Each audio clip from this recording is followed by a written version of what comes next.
जब सब लुट जाए छिन जाए तब होश में आए तो क्या ही होश में आए। अब तो बस तमाशा देखना ही बल बाकी है। ये लाइन बरबस ही निकल पड़ती हैं हाले उत्तराखंड देखकर। उत्तराखंड के देहरादून में एक हत्याकांड होता है। गोलियों की तड़तड़ाहट से देहरादून की कभी शांत रहने वाली वादियां गूंज उठती हैं। बाहर से आए अपराधी इस घटना को ऐसे अंजाम देते हैं मानो हकीकत नहीं कोई हिंदी फिल्म चल रही हो। अपनी हत्या हो जाने के बाद जाने वाला चला गया, पर पीछे फिर से एक सवाल को जिंदा कर गया। सवाल जो छूटा वो था स्थानीय और बाहरी का। अब लोग फिर से कहने लगे हैं कि बाहर से अपराधी आकर बेरोक टोक यहां बस रहे हैं, जिसके कारण यहां अपराधों में बेसाख्ता तेजी आ रही है।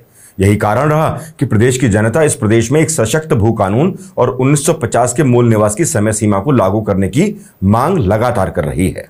दरअसल उत्तराखंड एकमात्र हिमालयी राज्य है जहां राज्य के बाहर के लोग पर्वतीय क्षेत्रों की कृषि भूमि गैर कृषि उद्देश्य के लिए खरीद सकते हैं। वर्ष 2000 में राज्य बनने के बाद से अब तक भूमि से जुड़े कई कानूनों में बदलाव किए गए हैं और उद्योगों का हवाला देकर भू खरीद प्रक्रिया को आसान बनाया गया है। लोगों में गुस्सा इस बात पर है कि सशक्त भू कानून नहीं होने की वजह से राज्य की जमीन को राज्य के बाहर के लोग बड़े पैमाने पर खरीद रहे हैं और राज्य के संसाधन पर बाहरी लोग हावी हो रहे हैं, जबकि यहाँ के मूल निवासी और भूमिधर अब भूमिहीन होते चले जा रहे हैं। अब इन्हीं लोगों में कुछ अपराधी किस्म के लोगों की भरमार बताई जा रही है। इसका असर पर्वतीय राज्य के संस्कृति, परंपरा, अस्मिता और पहचान पर भी लगातार पड़ रहा है। देश के कई राज्यों में कृषि भूमि की खरीद से जुड़े सख्त नियम हैं।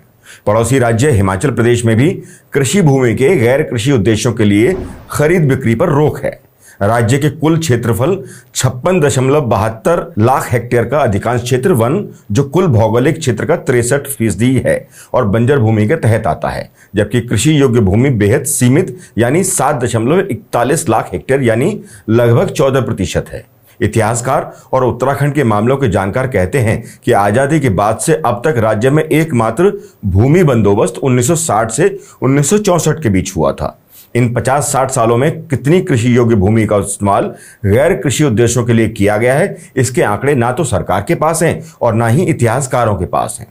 राज्य में विकास से जुड़े कार्यों, सड़क, रेल, हेलीपैड समेत बुनियादी ढांचे का विस्तार, पर्यटन का विस्तार, उद्योग का विस्तार, भूस्खलन जैसी आपदाओं में जमीन का नुकसान, इस सब में कितनी कृषि योग्य भूमि चली गई, इसका ब्यौरा कहां है? जो जमीन दस्तावेजों में दर्ज है वो है भी या नहीं, इसकी भी जानकारी नहीं है। इन सवालों की पृष्ठभूमि ब्रिटिश काल में ले जाती है। वर्ष 1815-16 में ब्रिटिश हुकूमत के दौरान 1-2 वर्ष के भीतर जमीनों का बंदोबस्त किया गया, क्योंकि उस समय खेती पर किया जाने वाला टैक्स आमदनी का बड़ा जरिया था। उस समय भी पहाड़ों में 10-12% कृषि योग्य भूमि रही थी। वर्ष 1840, 1846, 1870 में जमीन का बंदोबस्त यानी लैंड सेटलमेंट हुआ था। इस दौरान खेती का विस्तार हुआ, प्रति व्यक्ति जमीन के साथ साथ आबादी भी बढ़ी। 1905-1906 तक कुछ और जमीन बंदोबस्त हुए। ब्रिटिश काल में वर्ष 1924 के बंदोबस्त के बाद स्वतंत्रता आंदोलन के तेज होने के साथ कोई उल्लेखनीय बंदोबस्त नहीं हुए। सोचिए, जिन अंग्रेजों को हम कहते हैं कि वो भारत को लूटने आए थे, उनके राज में भी यहाँ की भूमि सुरक्षित थी और किसानों की आय बढ़ रही थी। लेकिन जब से हमारे लोग सत्ता में आए, इस प्रदेश की जमीनों का बंटादार हो रहा है। आजादी के बाद उत्तर प्रदेश में यूपी जमींदारी उन्मूलन और भूमि सुधार अधिनियम 1950 आया। तब उत्तराखंड उत्तर प्रदेश का हिस्सा ही हुआ करता था। कुमाऊं और गढ़वाल जमींदारी उन्मूलन और भूमि सुधार अधिनियम यानी तब 1960 में राज्य में भूमि बंदोबस्त हुआ था। राज्य की सीमित कृषि योग्य भूमि का इस्तेमाल ही बुनियादी ढांचे के विकास के लिए हुआ। इतिहासकार कहते हैं कि तराई में खेती की जमीन पर उद्योग आए, शहरीकरण हुआ, पहाड़ों में जिला मुख्यालय, शिक्षण संस्थान सब श्रेष्ठ भूमि पर ही बने। टिहरी बांध की झील से पहले भिलांगना और भागीरथी की घाटियां बेहद समृद्ध कृषि भूमि थी, जो झील का हिस्सा बन गई। इसी तरह खेती के लिहाज से समृद्ध पिथौरागढ़ में भी आईटीबीपी की 2 बटालियन, 2 कैंटोनमेंट, रक्षा मंत्रालय का पंडा फार्म, सब कुछ कृषि भूमि पर ही बना। पंतनगर कृषि विश्वविद्यालय की 16,000 एकड़ भूमि का एक बड़ा हिस्सा फैक्ट्रियों, रेलवे से लेकर सरकारी प्रतिष्ठानों को दिया गया, यहां हेलीपैड के लिए भी कृषि विश्वविद्यालय की भूमि दी गई। राज्य में बाहरी लोगों द्वारा भूमि खरीद सीमित करने के लिए वर्ष 2003 में तत्कालीन एनडी तिवारी सरकार ने उत्तर प्रदेश के कानून में संशोधन किया और राज्य का अपना भूमि कानून अस्तित्व में आया। इस संशोधन में बाहरी लोगों को कृषि भूमि की खरीद 500 वर्ग मीटर तक सीमित की गई। वर्ष 2008 में तत्कालीन मुख्यमंत्री बीसी खंडूरी ने संशोधन कर भूमि खरीद की सीमा घटाकर 250 वर्ग मीटर की थी। 2018 में भाजपा के त्रिवेंद्र सिंह रावत ने मुख्यमंत्री रहते हुए एक्ट में संशोधन कर प्रदेश में उद्योग स्थापित करने के उद्देश्य से पहाड़ में जमीन खरीदने की अधिकतम सीमा और किसान होने की बाध्यता खत्म की थी। साथ ही कृषि भूमि का भू उपयोग बदलना आसान कर दिया। पहले पर्वतीय फिर मैदानी क्षेत्र में भी इसे शामिल किया गया। हरिद्वार, उधम सिंह नगर और पौड़ी के यमकेश्वर के कुछ क्षेत्रों में जमीनों की खरीद कर लैंड बैंक बनाया गया। गढ़वाल में श्रीनगर से आगे अलकनंदा और मंदाकिनी घाटी, बद्रीनाथ केदारनाथ की ओर व्यावसायिक फायदे वाली सारी जमीन आज के समय में लगभग बिक चुकी हैं। यहाँ ज्यादातर होटल और रिजॉर्ट्स हैं। 2018 के संशोधन में व्यवस्था की गई थी कि खरीदी गई भूमि का इस्तेमाल निर्धारित उद्देश्य के लिए नहीं किया जाता या किसी अन्य को बेचा जाता है तो वह राज्य सरकार में निहित हो जाएगी। लेकिन प्रदेश की मौजूदा पुष्कर सिंह धामी सरकार ने सिंगल विंडो एक्ट लागू किया। इसके तहत खरीदी गई कृषि भूमि की गैर कृषि घोषित करने के बाद भी वह राज्य सरकार में निहित नहीं की जा सकती। धामी सरकार ने भी एक तरह से कानून में ढील दी। वहीं भू सुधार के लिए एक समिति भी गठित की। इस समिति ने वर्ष 2022 में अपनी रिपोर्ट सौंपी, जिसमें सख्त भू कानून लाने के सुझाव दिए गए थे। प्रदेश के कई हिस्सों में इसके लिए आंदोलन हुए। अलग अलग राज्यों में जमीन को लेकर अलग अलग नियम हैं। जम्मू कश्मीर से लेकर पूर्वोत्तर तक हिमालयी राज्यों ने अपनी जमीनें सुरक्षित की हैं। सिर्फ उत्तराखंड ही एकमात्र राज्य है जहां कोई भी आकर जमीन खरीद सकता है।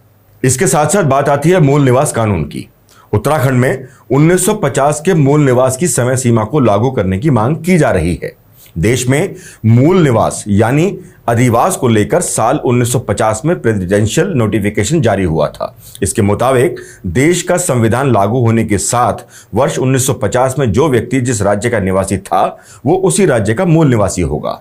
वर्ष 1961 में तत्कालीन राष्ट्रपति ने दोबारा नोटिफिकेशन के जरिए ये स्पष्ट किया था। इसी आधार पर उनके लिए आरक्षण और अन्य योजनाएं चलाई गई थीं। पहाड़ के लोगों के हक और हितों की रक्षा के लिए ही अलग राज्य की मांग की गई थी। उत्तराखंड बनने के बाद तत्कालीन मुख्यमंत्री नित्यानंद स्वामी की अगुवाई में बनी भाजपा सरकार ने राज्य में मूल निवास और स्थायी निवास को एक मानते हुए इसकी कट ऑफ डेट वर्ष 1985 तय कर दी थी, जबकि पूरे देश में यह वर्ष 1950 है। इसके बाद से ही राज्य में स्थायी निवास की व्यवस्था कार्य करने लगी, लेकिन मूल निवास व्यवस्था लागू करने की मांग बनी रही।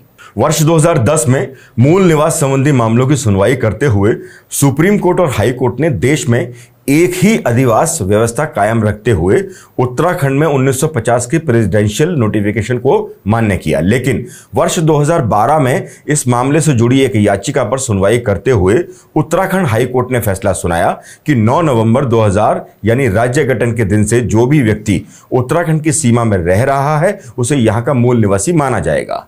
तत्कालीन कांग्रेस सरकार ने अदालत के इस आदेश को स्वीकार कर लिया और इस पर आगे कोई अपील की नहीं। झारखंड, छत्तीसगढ़ और महाराष्ट्र में भी मूल निवास का मुद्दा उठ चुका है। इन राज्यों में भी 1950 को मूल निवास का आधार वर्ष माना गया है और इसी आधार पर जाति प्रमाण पत्र जारी किए जाते हैं। लेकिन दुर्भाग्य देखिए, इस प्रदेश में इसको लागू करने के लिए आज भी जनता को आंदोलन करने पड़ रहे हैं। बड़े बड़े संगठनों ने इस मुद्दे को लेकर बड़े आंदोलन किए हैं और लगातार आवाज उठाई है, मगर आज भी एक सवाल है जो कानों में कौनने लगता है कि आखिर उनकी ही पहाड़ की सरकार उनकी सुन क्यों नहीं रही। न सुनने के पीछे का मर्म क्या है या कहें कि मंशा क्या है। वैसे विकास के नाम पर बड़े बड़े दावे करने वाली सरकारें आखिर प्रदेश के सबसे बड़े मुद्दे पर चुप क्यों हैं? ये सवाल तो उठेंगे ही, भले सरकार के कानों पर जूं रेंगे या नहीं। पर अंत में एक बात तो तय है कि आशियाना लुटने के बाद घर आशियाने की चिंता की तो क्या की। खैर, अच्छा बल आज के लिए बस इतना ही। मुद्दा गंभीर है, सोचना जरूर। नमस्कार।